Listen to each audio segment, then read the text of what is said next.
Welcome to Amy's Bookshelf Reviews podcast. Conversations, revelations, and inspirations behind the books. Tonight's segment is Voices Uncensored, Unsilenced, and Amplified, unmuting the erase so every voice can be heard. You never know where the conversation will lead us. Good evening, listeners. I'm Amy Shannon, and welcome to Voices Unmuted. You never know where the conversation is going to lead us, so let's find out. And I want to thank audience you for continuing to listen. On this segment, it is just me, and I wanted to talk about a subject that sometimes it is still hard to understand, and from previous experience in my life, this is not an easy topic for me, but I want to address not just mental health, but also the side effects of what can happen if you have a traumatic brain injury. And usually that is obviously it's caused by trauma. So, but no matter what caused the trauma, it can also affect your mental health. Another aspect of having a TBI, even if you have no genetic markers or chemical makeup for Alzheimer's in your brain, they now have a test for that, blood test that you can take to see if you have the likelihood of having Alzheimer's. I took the test, and that is not for me. I don't have a chance of getting Alzheimer's, but because I have had multiple TBIs, I do have a higher chance to get some form of dementia. It is not something I want to dwell on, but I know that that is to be true. I often have, sometimes because of my TBI, I'm hoping that, I have a neurological disorder because of it, and it affects how my brain makes my body do things that it shouldn't do, and it thinks it's normal. Also, my brain thinks that me being in pain is normal, so I always have a headache. Sometimes it's worse than others. I've gotten used to some of them. If I take painkillers, after a couple days, they no longer work because my brain's like, hey, no, you're supposed to be in pain. Sorry.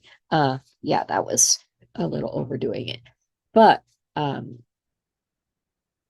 so on April 1st, my father passed away. My father, my dad, um, when he was 13 years old, he was literally run over by a car.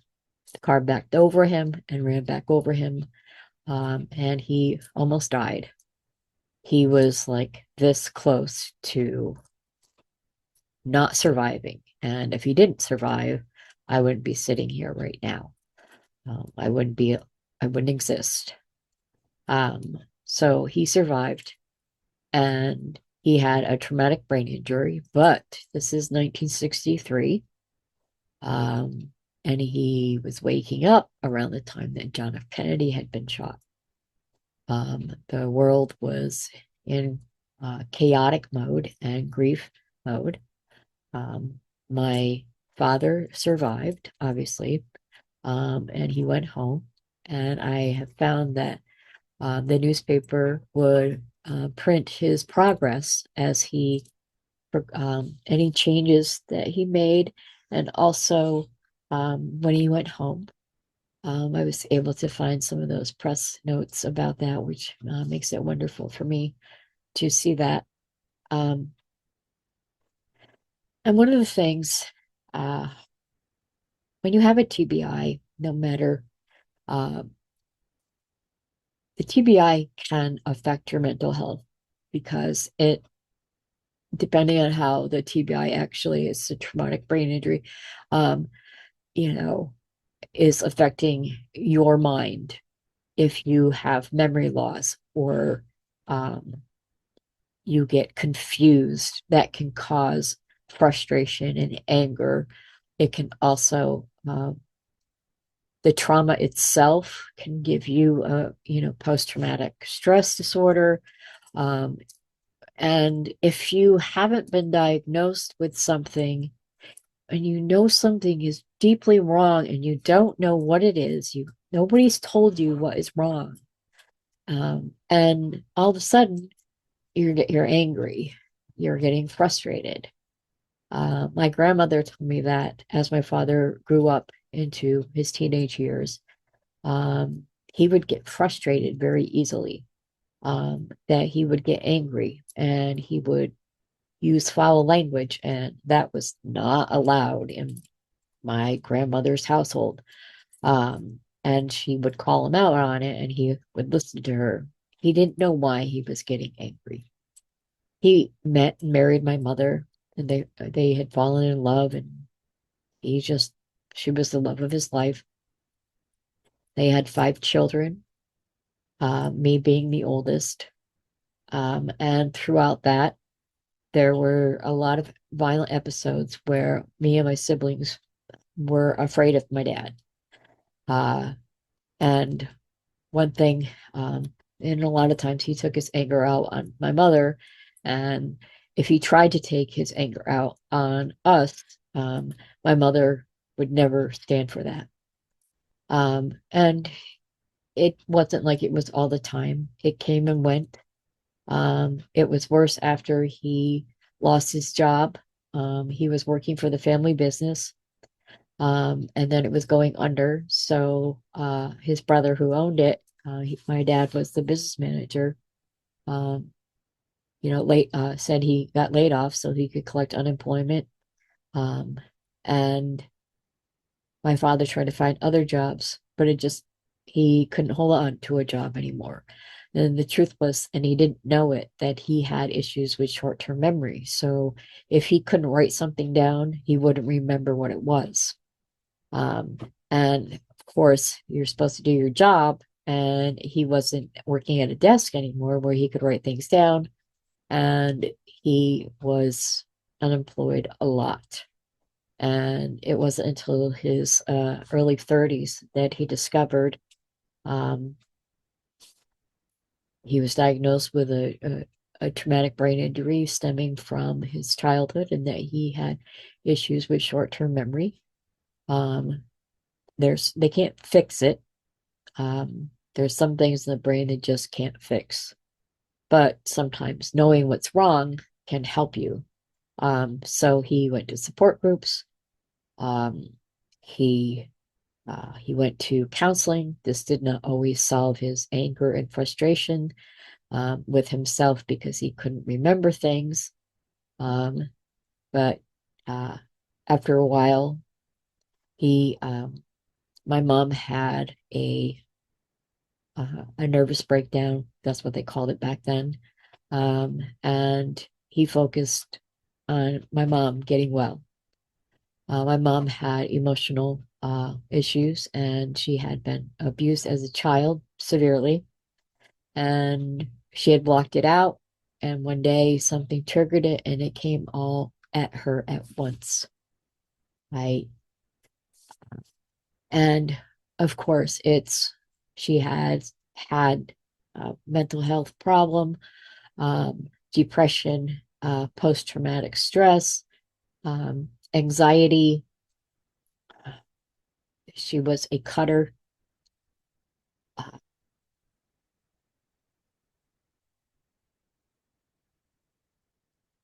and she said that she would have nightmares, and some days she just wished she would never wake up, or she thought that she would never wake up.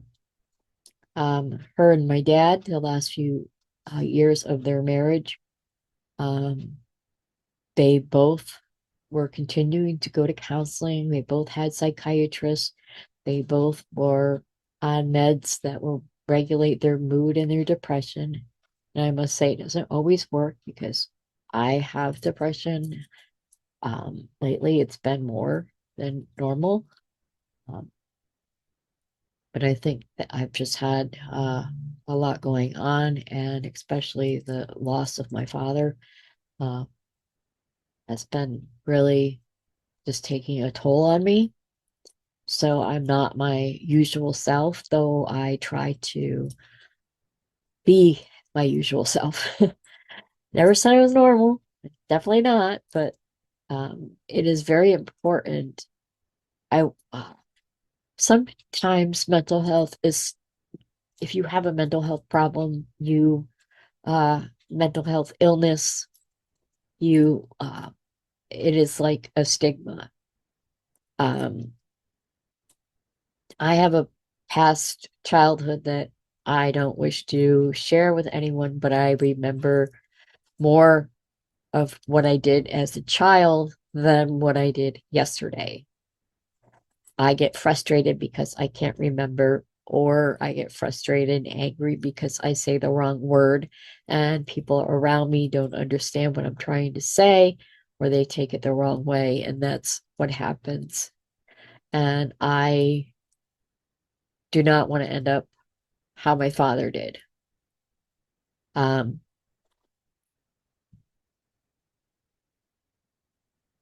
my mother passed away in 1997, and my father spent a few years, maybe about a year, after that, trying to see if he could find another one of my mother.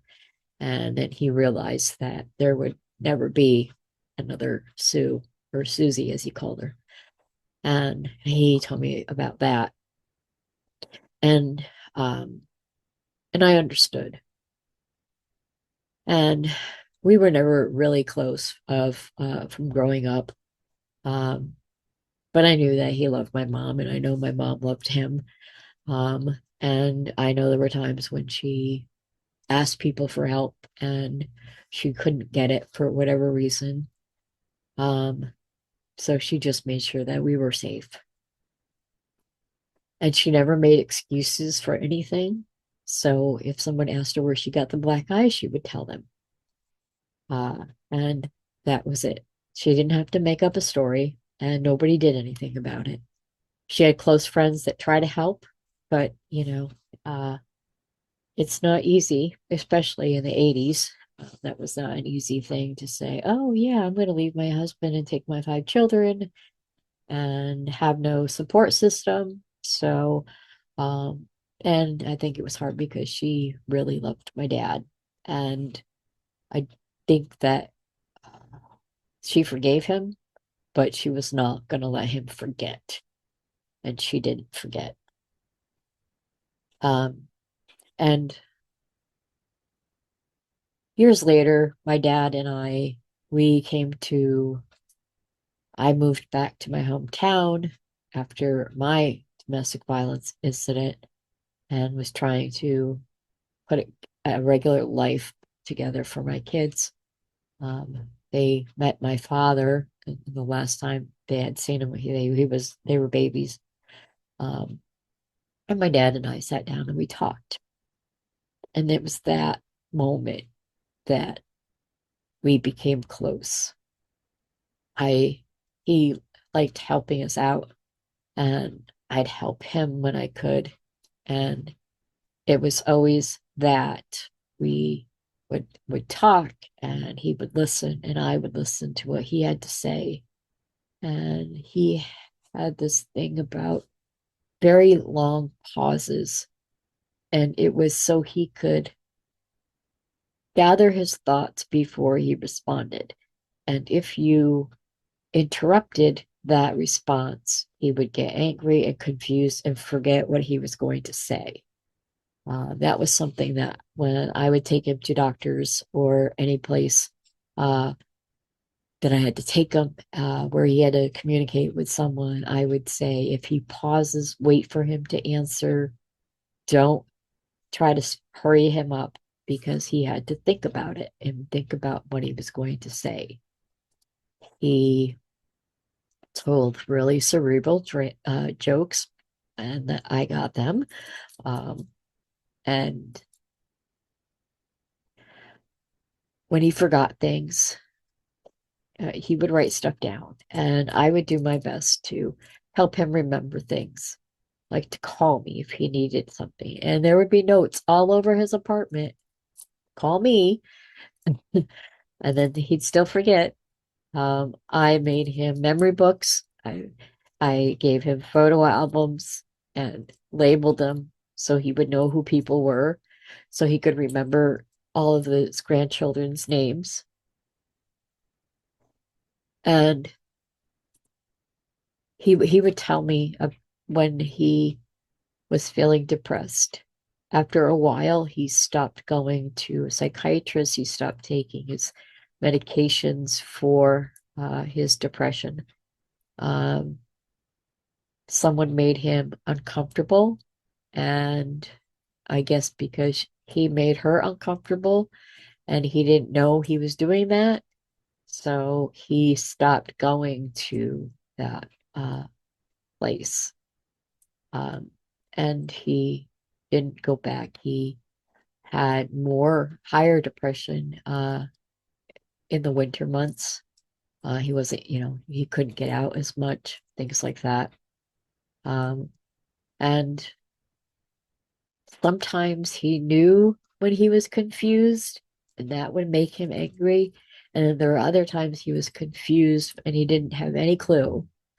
So I would kind of coax him and talk to him and just let him know it was okay. Um,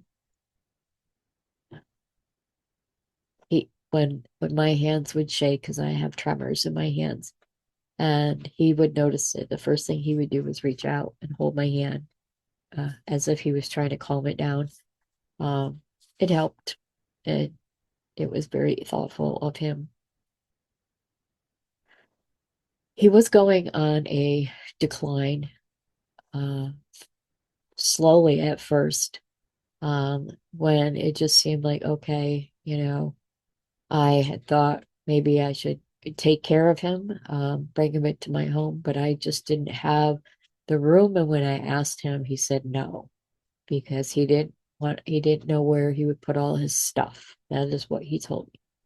And I said, okay, because we were looking for a new place to live. And if I had to get an additional bedroom for him, I would have. But that didn't happen. But we did I was looking for a new place to live anyways. Um, and then my grandmother, my dad's mom, she was my best friend, in the entire world. And she died when she was 101, and she only died because she fell. And uh, the one thing that she always wanted for me was to find a place to live, um, a new place, someplace that felt like a home to me. And a few days after she passed away, we got word that we got our new apartment. And I was just like, thank you, Graham, because home is not necessarily where you live, it's where you feel at home. And I finally did. Um, and then I was getting calls about my dad. He was wandering around wearing his winter coat in 99-degree weather. His neighbors called the police to do welfare check on him after they brought him home. Within a week after my grandmother passed away, my dad declined to where he forgot to eat. For some reason, he had raw chicken in his refrigerator and he didn't cook. Uh, and he was living in squalor and I didn't even know it. Um, and I didn't know it till after when we had to clean out his apartment. Um, he was hospitalized for 8 days. They did a CT scan for the first time that he ever had one. And they found out that part of his frontal and part of his temporal lobe wasn't there. It was missing. Um, they figured it happened when he was a kid. So that explained a lot of things. But also, he we put him in assisted living, and he was doing quite well, but he was trying to plan his escapes. He would go outside and he would look at the route number and try to figure out where he was.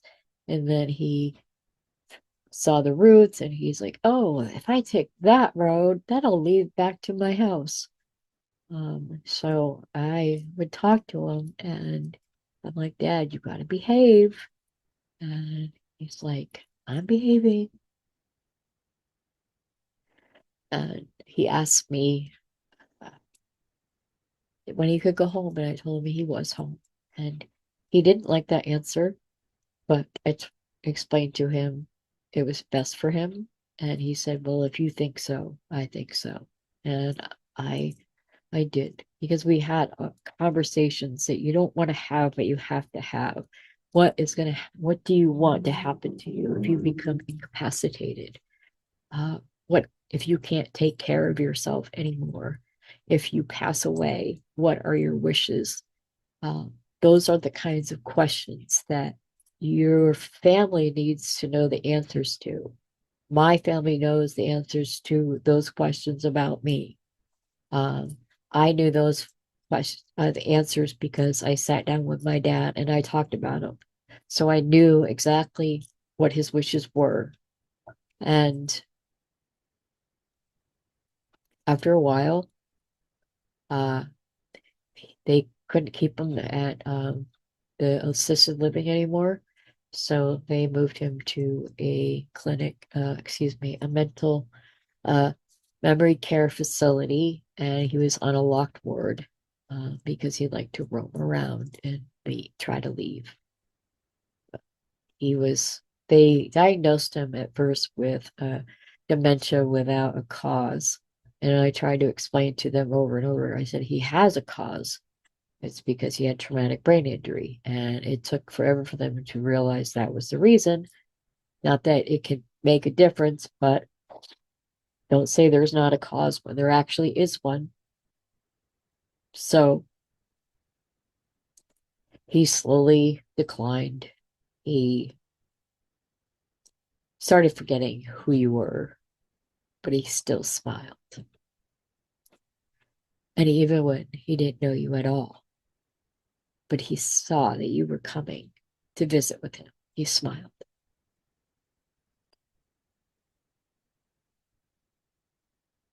Anytime someone came to sit with him or talk to him, he smiled.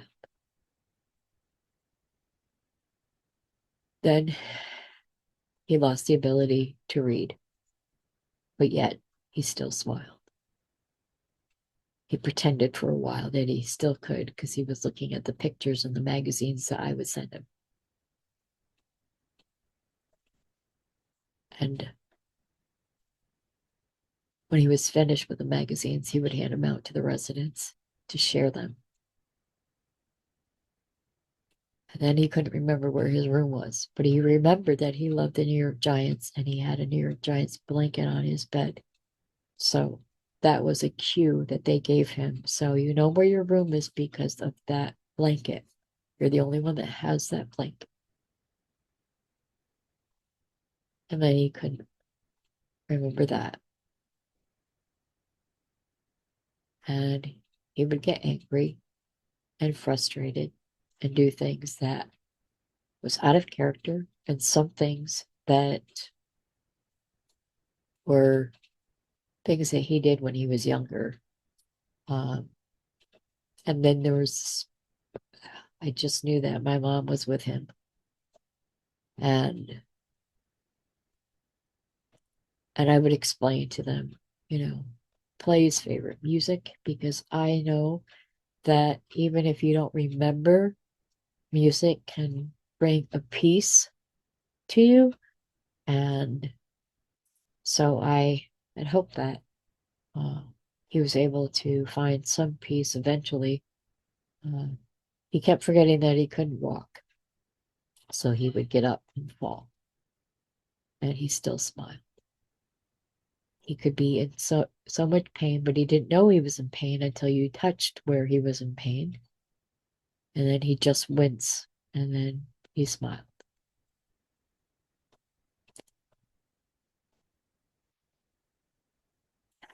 He passed away in his own bed.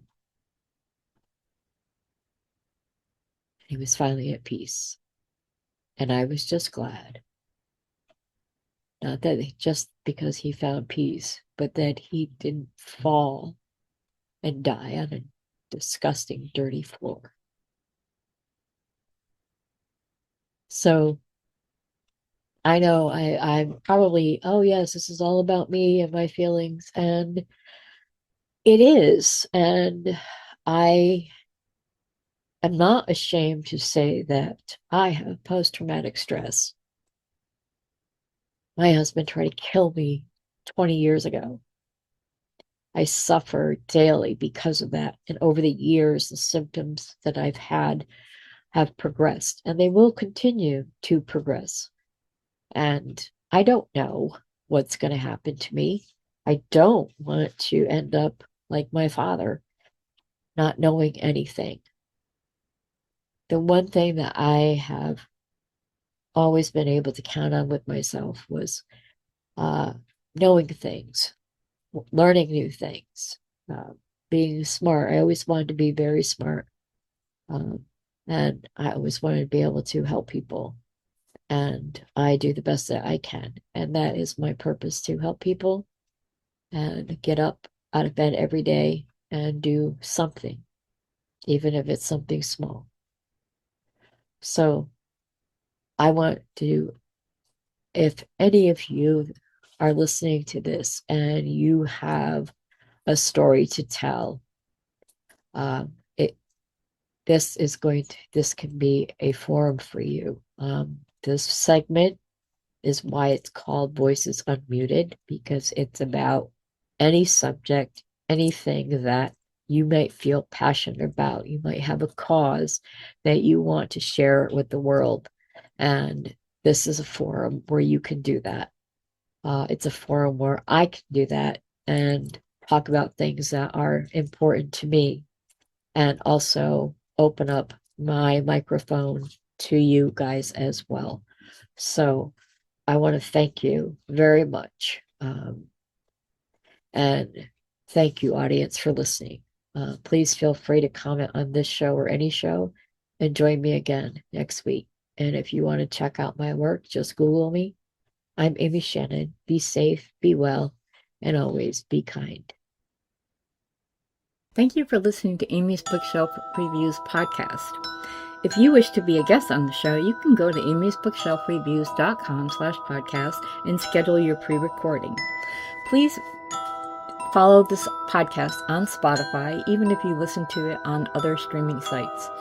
Also, this podcast is on every first Monday and last Monday of the month at 7 p.m. and every Sunday at 6 and 6:30 p.m.